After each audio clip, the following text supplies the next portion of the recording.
Last week, MV Agusta announced an updated 2021 version of their sports tourer crossover, the Turismo Veloce 800. So in today's video, we'll look over the specs and find out how MV have made the Turismo Veloce a better bike for long-distance comfort.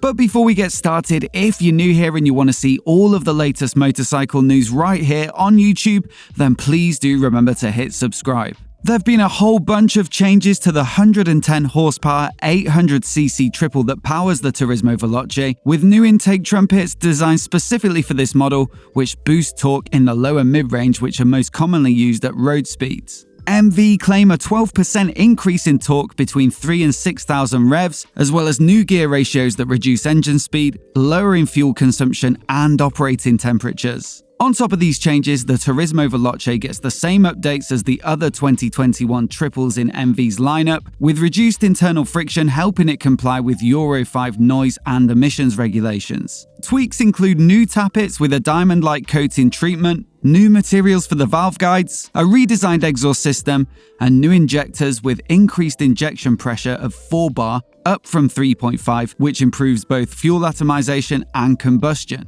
A new ECU is responsible for a more responsive feel at the throttle, as well as part of that mid-range torque increase that we've just mentioned. And lastly, a more robust clutch basket improves takeoff precision, whilst the latest generation of their EAS quick shifter uses a new sensor for more precise gear changes.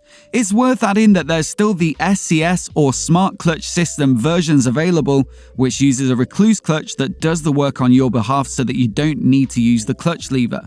I've tried it on the Turismo Veloce and was surprised at just how good it was. It makes total sense in stop-start traffic, and it only adds a few grams in extra weight. The Turismo Veloce also gets a big update to the electronics with a new 6-axis IMU that enables lean-sensitive traction control and ABS.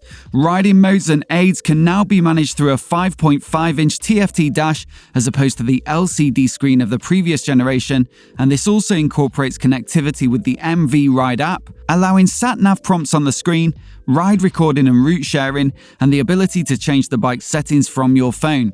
There's also a new joystick on the left switchgear to help navigate the new dash, and the Lusso SCS and RC SCS models get a built-in tracker, which might help to recover your pride and joy if it got nicked. Comfort has also been improved with the Sachs semi-active suspension system getting new settings which they say have led to an even more precise ride than before. The midsection of the bike has been reworked, leading to a 20mm reduction in seat height, making it easier to get your feet down at a standstill. It now stands at 830mm, which is pretty reasonable for this genre of bike.